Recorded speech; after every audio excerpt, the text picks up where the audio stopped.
Well, listen, welcome to the Marriage Ready podcast. I'm your humble and gracious host, David A. Burris. And listen, I am really excited because we're stepping into a new boot camp that we're kicking off in just a couple of days. It's the Affection Exchange Boot Camp, where we're really going to lock in on what is affection?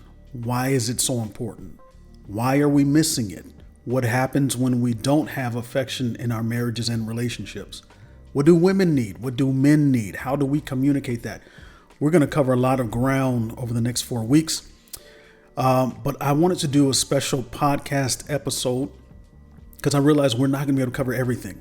And there's some things that I want to share with you, some things that are important that we just won't have time to cover in the next 4 weeks. And so I wanted to open up the conversation today and dealing with the topic of affection deficit. And the reason why we're doing this podcast, and really the reason why we're doing these 4 weeks, is because there's so many couples that do experience affection deficit. And so if you are single listening to this, you're in a great place. You're getting ahead of the curve.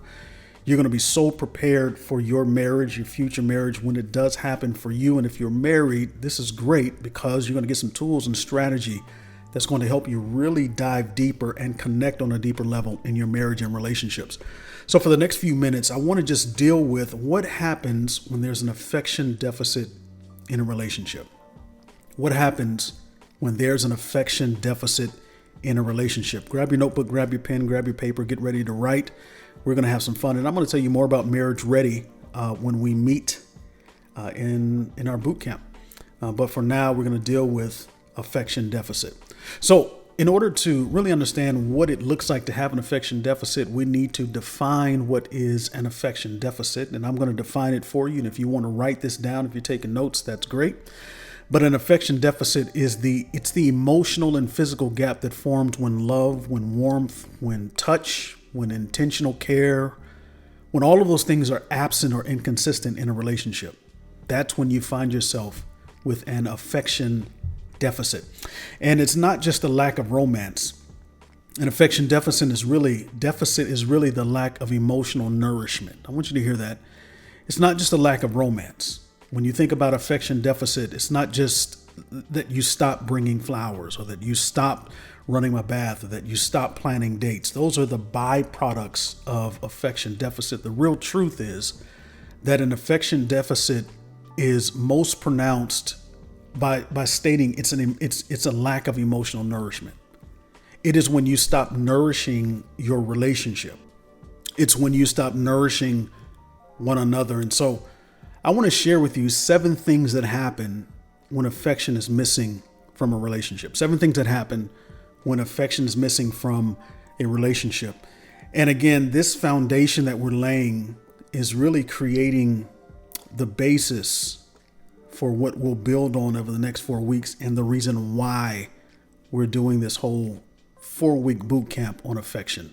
By the way, the reason we have gotten to this point is that I'm just seeing so many couples that I am coaching dealing with an affection deficit. It's when the men don't know how to be affectionate. It's when the women don't know how to communicate their need for affection. And so both of them are struggling. Both of them are frustrated. Both of them are really challenged in getting their needs met. And I thought, man, I got to do something about that. And so that's what this 4-week boot camp is. And so for those of you who are listening, you may be experiencing some of these 7 things I'm going to share with you. And if so, I just want you to know that is confirmation that you're in the right place at the right time. So here are 7 things that happen when affection is missing. Number 1, and these are not in any particular order, but number 1, emotional starvation sets in. Emotional starvation sets in when there's an affection deficit. What is emotional starvation? It is when humans don't get the emotion and the feeling and the connection that they need. And here's why. It's because humans are wired to need love and connection. And when affection is missing, the relationship feels dry, even if everything looks fine on the outside. And we all know those couples who look good on the outside, but on the inside, there were some things going on that they could not control without doing the work. And the truth is that when you have an affection deficit, your relationship could look good to everybody else, but it be completely dry on the inside. And so the first thing that we understand when there's an emotional deficit, an affection deficit, is that there is emotional starvation that sets in. Number one, emotional starvation. Here's number two. Connection turns into coexistence. When we're dealing with affection deficits in our relationships, connections turn into coexistence. Without regular expressions of affection, couples start living like roommates, really, sharing space, but not sharing their hearts, right? And of course, we all know that couple. We've known the couple who were really not connected. They were coexisting. Perhaps that's where you are in your marriage today.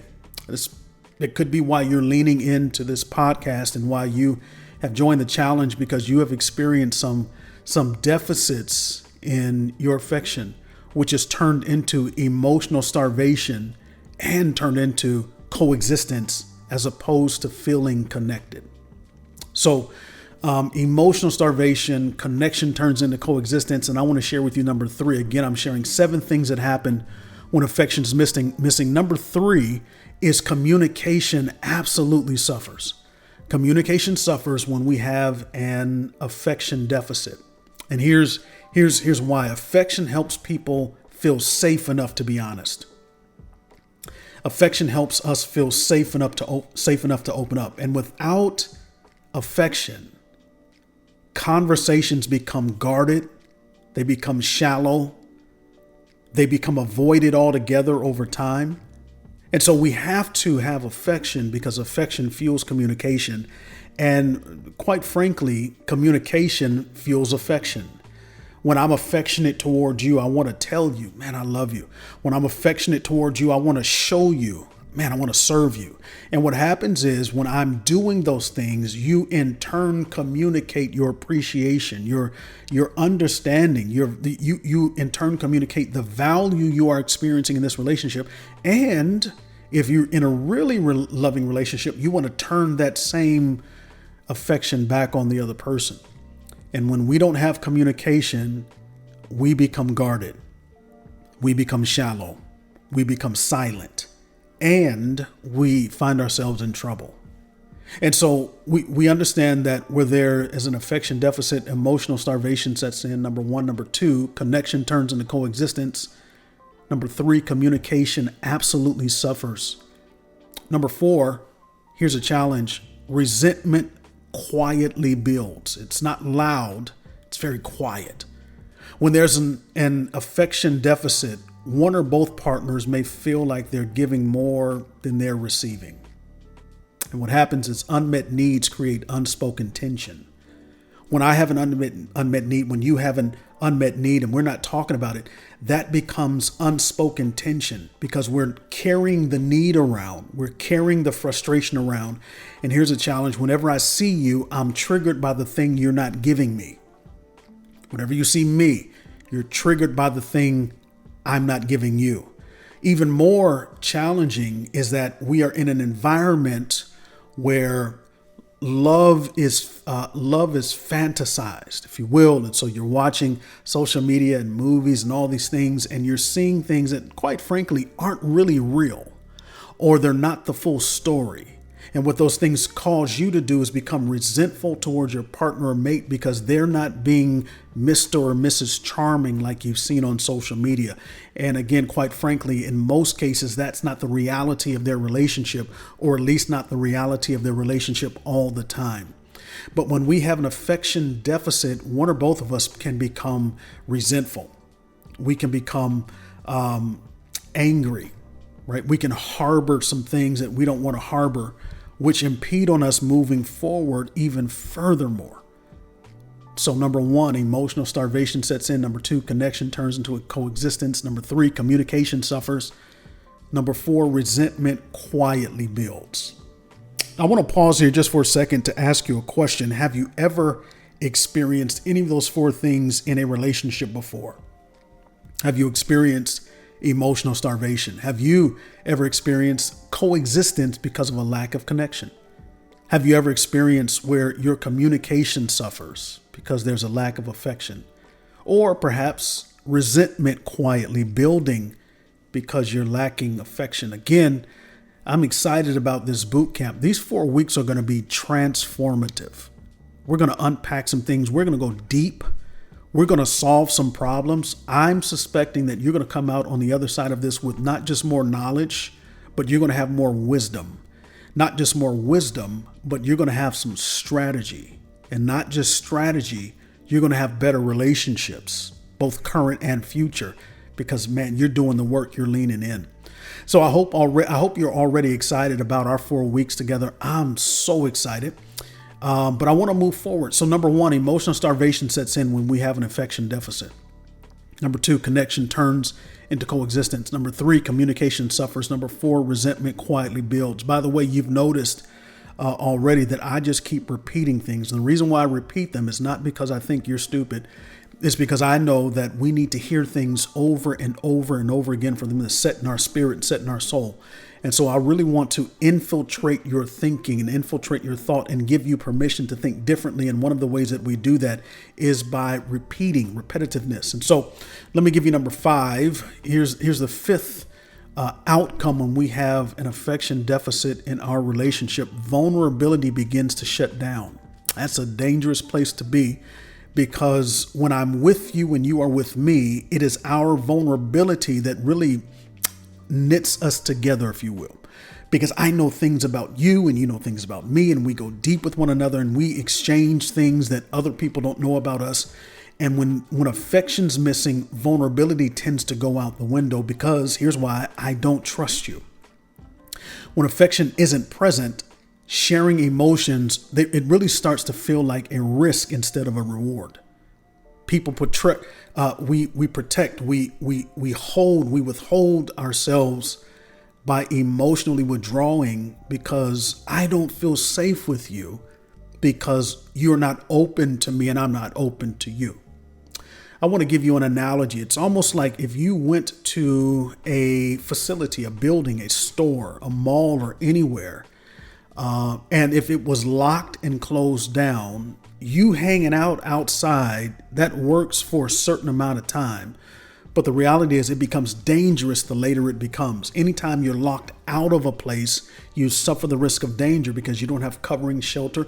You don't have anything to look over you, right? When we are lacking vulnerability in our relationships, we lose the emotional covering. And so it's almost like being locked out of each other's heart. And we can tolerate it for a little while, but over time it becomes dangerous. And so vulnerability begins to shut down. And when that begins to shut down, we are in trouble, because you are not giving me access to your heart. I'm not giving you access to mine. And we're not growing together anymore. In fact, we're growing apart. Number 1, emotional starvation sets in. Number 2, connection turns into coexistence. Number 3, communication suffers. Number 4, resentment quietly builds. What was number 5? Vulnerability begins to shut down. You don't want to be in any relationship where you cannot be vulnerable. Now, I'm not submitting and suggesting that you leave the relationship you're in. What I am suggesting is that you do the work, and you're here because you want to do the work. Number 6, what happens when we have an affection deficit is intimacy fades. Intimacy fades. And I don't want you to just hear sex when you hear the word intimacy. I want you to hear us going deeper with one another. Without affection, though, sex can absolutely feel like a duty instead of connection. Or, to be quite frank, it disappears altogether. So you don't want to lose the affection, because without affection, we lose connection. And when we lose connection, our relationship turns into a duty. It turns into a task. It turns into something I've got to check off my list. And you don't ever want to be in a relationship that you've got to check off the list. Yeah. You don't ever want to be in a relationship where you've got to buy flowers to check them off the list. Or you have to cook his favorite meal just to check it off the list. You want to do it because, man, I love him. I don't want to have to cook her favorite meal because I'm checking it off the list. I want to cook her favorite meal because I love her and I want to serve her.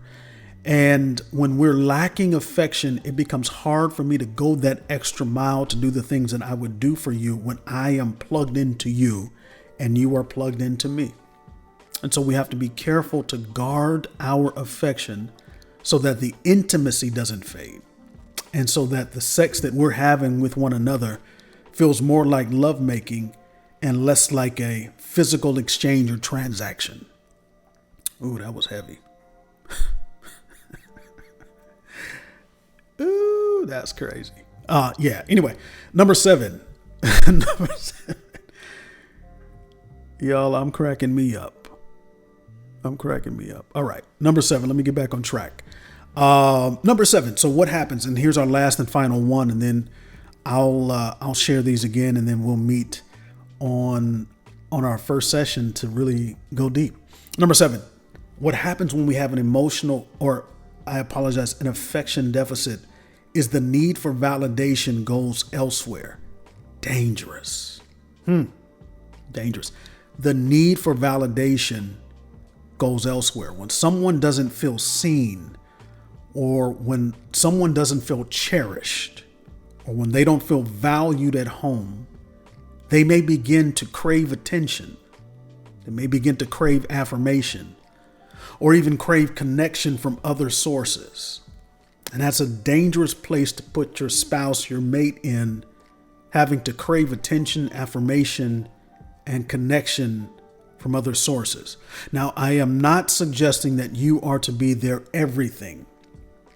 I am not suggesting that you are to be their end all, be all. But what I'm suggesting is that you are in their life for a reason. They are in your life for a reason, and God placed us in each other's lives because we're here to meet one another's needs. And if we can't do that in a healthy way, if we can't do that in a way that you don't seek attention, seek affirmation, seek connection elsewhere, I'm not doing my job, and or you are not doing your job. You're not holding up your end of your responsibility, and or I am not holding up my end. And we're signed up for this thing because we wanted to trust one another with our hearts. So I don't want you, and I don't want even myself looking for affection anywhere else. Man, we want to make sure we get that at home. Let's make sure we get that at home. So let me recap the 7 things we just discussed. When there's an affection deficit, we experience emotional starvation. Number 1. Number 2, connection turns to coexistence. Number 3, communication absolutely suffers. Number 4, remember, resentment quietly builds. Number 5, vulnerability becomes shutdown. Number 6, intimacy fades. And number 7, really dangerous, the need for validation goes elsewhere. So as you can see, we're not doing this boot camp because it's cute, because it's sexy, because it's something to do. We're doing this because relationships are in trouble.